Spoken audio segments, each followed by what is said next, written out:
जनाब इसी तरह हम बात करेंगे पोलैंड का। पोलैंड का जिक्र हल्का फुल्का सा मैंने अपनी लास्ट वीडियो में भी किया था। पोलैंड के बारे में मैं आपसे ये कहूँगी कि बिल्कुल पोलैंड का इसी तरह, पोलैंड का टाइम 3 मंथ है, लेकिन वीज़ा आ जाता, वीज़ा नहीं वर्क परमिट आ जाता है अराउंड 2 मंथ में। उसके बाद सबमिशन हो जाती है। लेकिन उसमें एक चीज़ है कि पोलैंड में जो कैंडिडेट होता है उसका इंटरव्यू लिया जाता है। अब जो शख्स इस चीज़ के लिए जहनी तौर पे तैयार हो, माल्टा में तो कोई इंटरव्यू नहीं है, ठीक है, लेकिन पोलैंड में इंटरव्यू लिया जाता है जाने वाले का, ठीक है। हम बेशक आपको सवालात की तैयारी कर दे, लेकिन गेंद आपकी कोर्ट में चली जाती है कि आप वहाँ पहुँच के पोलैंड में किस तरह परफॉर्म करेंगे, ठीक है। अगर आपने उस एम्बेसी में जाके सवालात का गलत जवाब दे दिया, या आपका आई कांटेक्ट सही नहीं है, या आपका बॉडी लैंग्वेज सही नहीं है, या आप उसूलों के मुताबिक जवाब नहीं दे रहे, वो पूछ आम का रहा है, जवाब आप इमली का दे रहे हैं, तो आप रिजेक्ट हो जाएंगे। तो उस रिजेक्शन की केस में आपका सारा पैसा डूब जाएगा। फिर हम आपसे अप्लाई करवाने से पहले इसीलिए एक जो है वो अंडरटेकिंग लेंगे कि अगर आप अपनी खुशी बाहमी रजामंदी अपने ऊपर होने वाले कॉन्फिडेंस लेवल को रखते हुए आप अप्लाई करेंगे कि हाँ मैं जा रहा हूँ, मुझे इतना कॉन्फिडेंस है कि मैं इंटरव्यू अगर क्लियर नहीं कर सका तो पीछे जो पैसे आपको दिए हैं वो डूब जाएंगे, वो मुझे रिटर्न नहीं होंगे, मैं इस चीज़ के लिए जहनी तौर पे तैयार हूँ।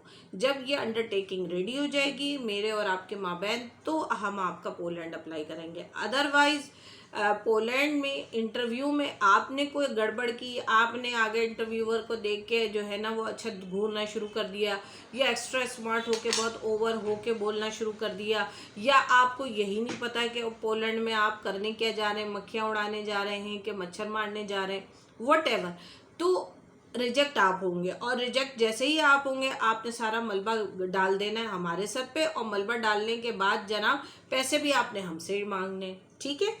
तो इसलिए जो शख्स अंडरटेकिंग लिख के अप्लाई करने को तैयार है तो वो तो पोलैंड के लिए बात करें, अदरवाइज माल्टा इज़ बेस्ट। माल्टा में जो कॉस्ट मैं आपको दूंगी, व्हाट्सएप के मैसेज पे आप मुझसे पूछेंगे तो उस पर मैं आपको जो कॉस्ट दूंगी उस पर सब कुछ इंक्लूड होगा। पाकिस्तान से दुबई की टिकट, दुबई का वीज़ा, दुबई की अकोमोडेशन, दुबई से माल्टा की टिकट, माल्टा का में एम्बेसी फ़ी, माल्टा के एम्बेसी में एम्बेसी फ़ीस, वर्क परमिट की फ़ीस, सब कुछ शामिल होगी। वहाँ आप बाकायदा कंपनी में जॉब पे जाएंगे, आपकी मर्ज़ी है 3-4 महीना वहाँ काम कीजिए, अपनी टीआरसी लीजिए, उसके बाद आप शेंजन की 26 रियासतों में से किसी भी एक रियासत में जाकर सेटल हो सकते हैं लीगल स्टेटस पे।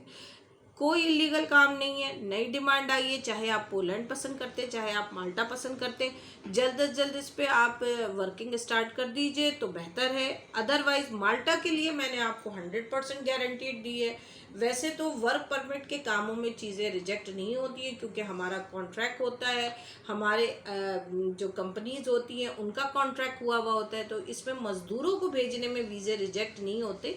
लेकिन खुदा ना खास्ता अगर हम थोड़ी देर को क्लाइंट के साइड से जाके सोचते हैं कि अगर आपका वीज़ा रिजेक्ट हो जाता है तो माल्टा में मेरी गारंटी है कि मैं आपका लिया हुआ, चाहे वो मैं 50 रुपये लूँ आपसे, या 50,000 लूँ, या 1 लाख लूँ, या 5 लाख लूँ, या 2 लाख लूँ, मैं बैठी हूँ आपका पैसा रिटर्न करने के लिए इन द केस ऑफ माल्टा।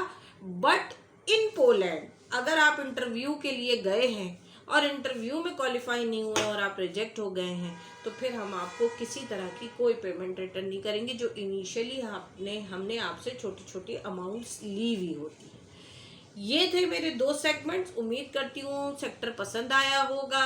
जो सीरियस कैंडिडेट्स हैं वो व्हाट्सएप पे उसी तरह आएँ जैसे हमेशा से आते हैं, पाकिस्तानी नंबर पर आएँ, इट्स क्वाइट बेटर, क्योंकि जो पेरिस वाला नंबर है वो मैं कुछ अरसे थोड़ी देर के बाद बंद कर देती हूँ। अभी भी मैं जो हूँ जनाब, आज मैंने रोज़ा नहीं रखा था, वैसे मैं रजब के रोज़े रखती हूँ। आज मैं चूँकि मुझे सिंध कमीशन के फंक्शन में जाना था तो आज मैंने रोज़ा नहीं रखा था। तो खैर बहरहाल अभी फिर भी मैंने ये वीडियो स्पेशली आते ही एंटर होते ही मैंने आपको बना के भेजी है कि ताकि आपको जो है इंफॉर्मेशन मिल जाए। सीरियस क्लाइंट रब्ता करें। एक बार फिर बहुत जल्द हाजिर होंगी। इजाज़त दीजिए। फ़ी अमानिल्लाह।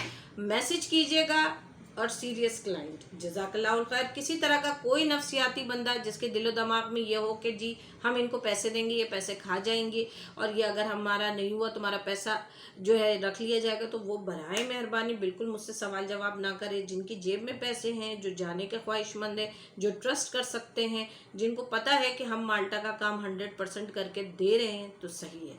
पोलैंड के लिए फिर कहूँगी सारा काम हमारा है, लेकिन इंटरव्यू में मेरा मुंह तो नहीं जाएगा ना, या मेरी ज़ुबान तो नहीं जाएगी, वो आपकी अपनी ऊपर है। तो पोलैंड के लिए सोच समझ के अप्लाई कीजिएगा। अपना ढेर सारा ख्याल रखिए, दुआओं में याद रखिए। एक बार फिर बहुत जल्द हाजिर होंगी। डिमांड क्लोज होने से पहले अप्लाई कर लीजिए तो आपका फ़ायदा होगा। जज़ाकल्लाहुल खैर।